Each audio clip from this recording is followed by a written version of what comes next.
kita udah banyak makan asam garam kayak lika-likunya gimana, kita mempelajari customer itu bagaimana, kita melihat kayak rasa-rasa customer itu sukanya yang gimana gitu. Jadi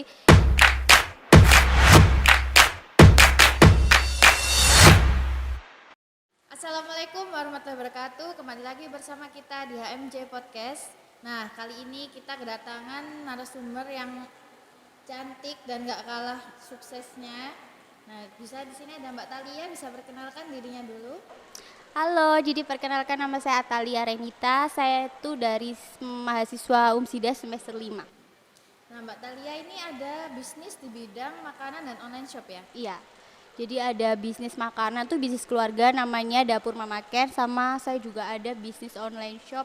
Dulunya bukan online shop aja Mbak, jadi dulu ada bisnis namanya Talia Shop, itu kita punya butik sendiri, tapi karena masa pandemi ini jadi kita berdiri pakai all shop aja. Bisa ceritain nggak awal mulanya membangun bisnis makanan itu sendiri dan juga online shop itu awalnya gimana? Kalau bisnis makanan itu kan karena bisnis keluarga, jadi tuh kita memang bentuknya tuh awal mula kayak iseng-iseng aja nih Mbak, kayak kita tuh cewek-cewek di rumah, kayak ini ngapain ya, kita bikin apa ya, ya gimana kalau misalnya kita bikin depot, awalnya tuh kita punya depot, cuman karena depot itu kan bener-bener kalau misalnya kita punya tempat itu kita harus bener-bener mikirin kayak caranya tuh gimana nih tempatnya, bener-bener strategi, gimana-gimana gitu. Ternyata tempatnya tuh bener-bener gak mendukung, akhirnya kita memutuskan buat gimana kalau kita bikin catering online aja. Nah catering online tuh awalnya namanya tuh nama mama saya tuh Nena, cuman karena nggak bisa, karena di all shop itu kan, kalau misalnya di Instagram itu kan, memang namanya tuh harus bener-bener yang ada, yang belum pernah pakai. Jadi namanya itu Kenan tuh ponakan saya, bener-bener dia baru lahir juga. Terus kenapa kok ada mama? Karena kita yang masak tuh 3 orang yang bener-bener calon mama. Jadi namanya Mama Ken gitu, Dapur Mama Ken. Kayak gitu sih. Untuk online shopnya sendiri? Kalau online shop itu dari SMA udah punya online shop, kayak awalnya itu iseng-iseng aja sih, kayak karena teman-teman tuh banyak kayak, "Tahu kamu beli ini dari mana? Beli ini kenapa kita nggak sekalian aja kayak gimana kalau aku aja yang jual?" Ya udah kayak dari SMA itu udah jual bisnis online, terus akhirnya kayak makin berkembang, makin banyak punya reseller di dalam kota sama luar kota juga. Terus akhirnya bahkan duitnya udah banyak nih, udah nabung sendiri, akhirnya kayak gimana kalau nyewa kayak ruko gitu. Terus karena bener-bener pada saat itu tuh kayak berjalan sebulan 2 bulan, terus langsung covidnya bener-bener yang naik banget kan, langsung turun. Ya udah deh kita coba buat kayak di rumah aja gitu. Berarti ini bisnisnya baru atau Udah lama, udah dari SMA. Kalau bisnis yang Talia Shop ya, kalau misalnya dapur makan juga dari SMA kelas 1. itu bisa masak? Ini kan masak sendiri kan ya? Itu mungkin awalnya dulu kursus masak atau di SMK Tata Boga mungkin atau gimana? Jadi kalau misalnya ini kan dapur Mama Ken kan memang kayak timnya itu dari tim keluarga saya sendiri. Jadi yang masak itu mama saya yang bagian kayak fotografernya, yang masukin di Instagram. Kalau kakak saya sebagai pemasaran gitu. Jadi yang untuk masak itu ya mama saya. Tapi ya kita emang ada kayak yang bantuin masak juga gitu. Kita juga udah ada dapur sendiri, di dapur Mama Ken tuh deket sama perumahan saya, jadi gitu. Di deketnya pokoknya sebelahnya. Iya. Kalau misalnya orang mau ambil atau mau apa, karena kan memang kita itu spesifiknya kan online, jadi emang harus supaya cepet juga ngambilnya gampang gitu Mbak. Itu juga itu gimana cara ordernya makanan itu? Itu misalkan catering atau kita bisa request makanannya apa, misalkan kita hari ini bosen mau makan ini, mau pesen menu lain gitu, gimana? Kan dapur Mama Ken itu alhamdulillah udah kayak nikahan, hajatan itu udah pakai dapur Mama Ken. Jadi alhamdulillah kita itu udah masuk sampai Porong, Pasuruan, bener-bener sampai kaget gitu awalnya orang Pasuruan pesen, sedangkan ongkirnya sendiri tuh 250 Mbak, tapi mereka tuh mau gitu, mau bayar. Oh berarti kan mereka udah ngerti tentang apa namanya rasa, sama kayak rating-rating yang di Instagram kan bisa dilihat kan gitu. Jadi kayak ya udah awal mulanya kayak gitu.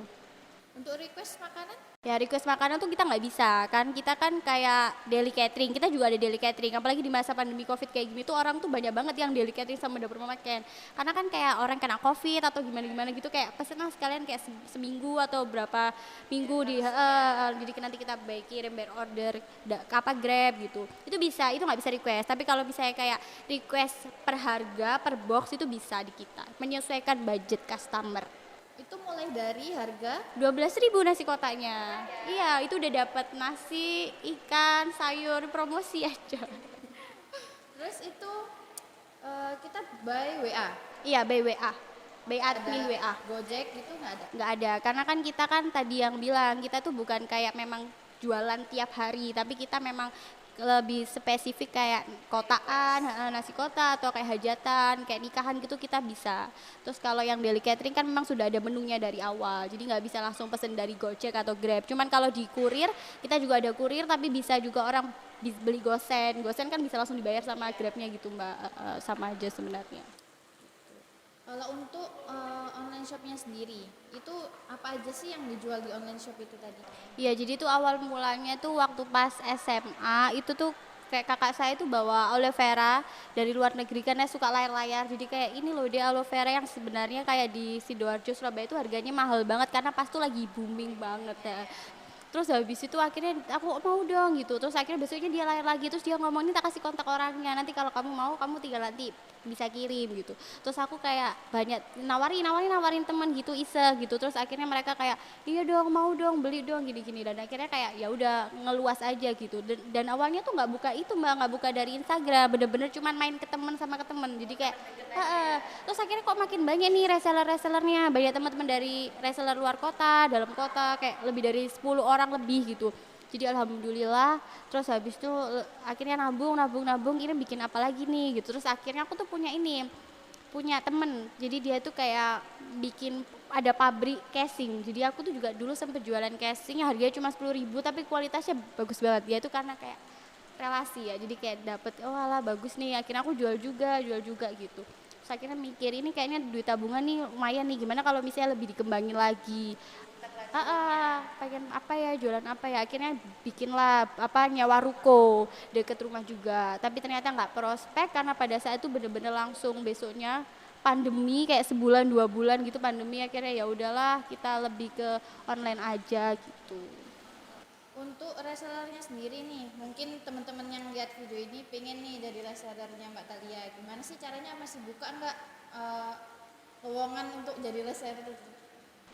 Iya masih buka, cuman kayak kan lagi putar otak sih sebenarnya kalau kalau pandemi kayak gini tuh kita tuh jualan apa ya yang bener-bener orang-orang itu kayak masih minat, karena waktu pas pandemi saya tuh jahitin baju gitu, saya tuh kayak konveksi gitu Mbak.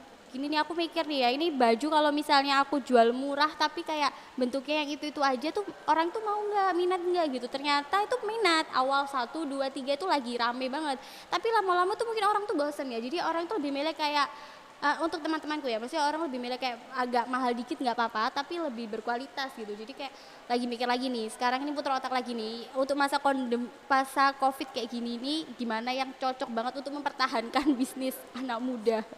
Terus untuk konveksinya ini Mbak Thalia nih jahit sendiri atau jahitin di orang atau gimana? Untuk desainnya juga kan pasti kan baju ya, baju desain banyak banget kan dan bakal berputar terus, ganti terus desainnya sepanjang waktu. Jadi Mbak Thalia ini gimana? Iya kalau misalnya untuk jahit itu kan karena kan memang saya tuh memang grade-nya itu agak menengah ke bawah, karena dari awal tuh saya jual dari casing HP atau barang-barang yang lainnya tuh bener-bener agak murah gitu Mbak, karena kan waktu itu kan masih SMA, jadi kayak teman-teman juga sanggupnya masih dikit kan, jadi kayak ya udahlah menyesuaikan masyarakat yang ada di situ gitu. Terus akhirnya ya udah itu jahitin bajunya juga terserah sama penjahitnya, jadi kayak ya udah yang penting aku bisa aku beli kain segini ini bisa nggak dapat baju segini gitu. Terus kata penjahitnya bisa, ya udah itu insya Allah bisa cuan sih. Soalnya aku mikirnya kayak yang penting aku dapat barang banyak ini, nanti aku bisa prospekin, nah dapat duit udah gitu. Jadi kayak mikirnya kayak gitu, tapi ternyata salah nih, masyarakat tuh mikirnya kayak yang lain, teman-teman yang lain tuh mikirnya kayak oh kok bosen nih kayak gini-gini doang, bisa nggak sih yang lainnya gitu. Sedangkan kalau misalnya yang lainnya tuh lebih butuh bahan yang banyak, dana yang banyak lagi juga. Nah itu masih mikir sampai sekarang. Nah untuk dampak di masa pandemi seperti ini kan banyak nih, ada yang bisnisnya mungkin makin meningkat di masa pandemi ini, bisa juga malah makin menurun. Nah untuk Mbak Thalia sendiri gimana? Kalau untuk dapur mamakan sih meningkat ya, kayak nggak ada yang turun banget atau gimana, nggak stabil aja. Karena tadi yang saya bilang kan dapur mamakan itu ada daily catering yang itu banyak dipakai buat orang-orang yang maaf ya kayak sakit covid atau gimana itu, mereka itu pesan gitu, banyak pesan dapur mamakan untuk kayak makanan sehari-hari yang nggak bisa ketemu kontak baik keluarga kan, nggak bisa masak juga gitu. Jadi itu masih relatif aman sih, maksudnya nggak stabil, nggak turun banget, nggak naik tuh banget gitu. untuk kayak masa-masa kayak apa hajatan atau gimana-gimana nasi kotak juga masih terus. Soalnya kan orang juga tadi Mbak mungkin kayak udah percaya mungkin ya sama dapur memakan kan alhamdulillah kita tuh juga udah bertahun-tahun sih, lebih dari 5 tahun dapur memakan itu. Jadi kayak customernya tuh udah banyak banget. Jadi kayak ya udah masih ada dan dapur memakan itu juga ada di Tuban. Jadi kita tuh ada dua di Sidoarjo sama di Tuban gitu. Untuk online shopnya sendiri dampak COVID ini naik atau malah makin turun? Kalau COVID untuk online shop Thalia Shop itu turun sih. Makanya ini sekarang lagi mikir nih, ini apa ya? Nah, makanya reseller-reseller tuh kadang banyak yang kayak Mbak Thalia itu kok nggak buka ini lagi, nggak ini lagi, gitu. Tapi aku kayak masih tahan dulu, sabar-sabar. Aku pasti pengen menciptakan inovasi. Makanya papaku tuh selalu bilang gini, iya papaku tuh selalu bilang gini Mbak, kalau jadi anak muda itu jangan kamu tuh kayak kan banyak nih ya teman-teman itu yang kayak ngambil dari dropship Shopee atau Lazada. Kalau aku tuh nggak mau, karena aku tuh pikir kayak gini loh, kayak itu temen tuh pada ambil di Shopee sedangkan yang kita udah tahu nih harga Shopee tuh kayak cuma 11.000, kita jual 15.000, berarti menurunkan gradeku sendiri untuk jualan itu. Jadi mending aku mikir gimana nih aku bisa menciptakan suatu produk yang nanti insya Allah disukai banyak masyarakat tapi tetap konsisten. Nah itu masih mikir sampai sekarang gitu. Udah berapa tahun ini dalam terjun di bisnis ini? Apa ini, untuk apa ini? Semuanya, totalnya lah kira-kira. 8 tahunan. Udah 8 tahun. Iya 8 tahun 9 tahunan ya. Itu ada kendala apa selama mengurus bisnis ini?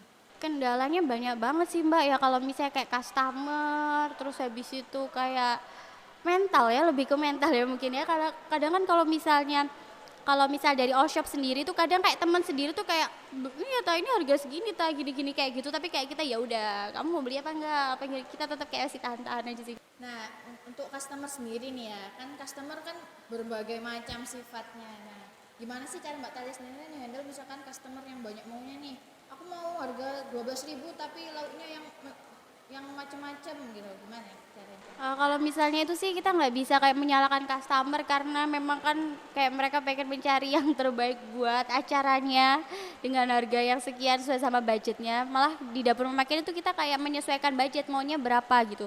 Nanti kita tinggal menyesuaikan aja ikannya, lauknya gitu. Dan kita juga kasih itu apa namanya feedback balik gitu. Kalau misalnya pesan kayak 100 kita kasih free ongkir bagian sini gitu. Terus kita juga kan memang cek ongkirnya dari by aplikasi dapur mamaken untuk kayak ngelihat nih rute jalannya, kilometernya. Tapi kita potong lagi untuk kurir kami. Jadi kita kan ada 3 kurir. Terus habis itu kadang kalau misalnya kita nggak bisa kita tetap pakai Gojek, tapi tetap kami potong. Jadi kami potong kayak setengahnya atau berapa persennya gitu.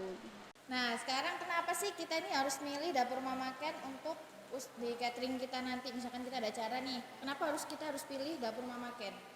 Iya karena dapur mamaken itu udah berdiri sejak 8 tahun yang lalu dan kita udah banyak makan asam garam kayak lika-likunya gimana kita mempelajari customer itu, bagaimana kita melihat kayak rasa-rasa customer itu sukanya yang gimana gitu. Jadi insya Allah dapur mamaken tuh udah bisa dipercaya karena kita udah selama itu gitu. Jadi kita udah punya testimoni, kita bisa ada 1.000 testimoni, kadang di highlight sampai nggak cukup Mbak karena banyak banget testimoninya.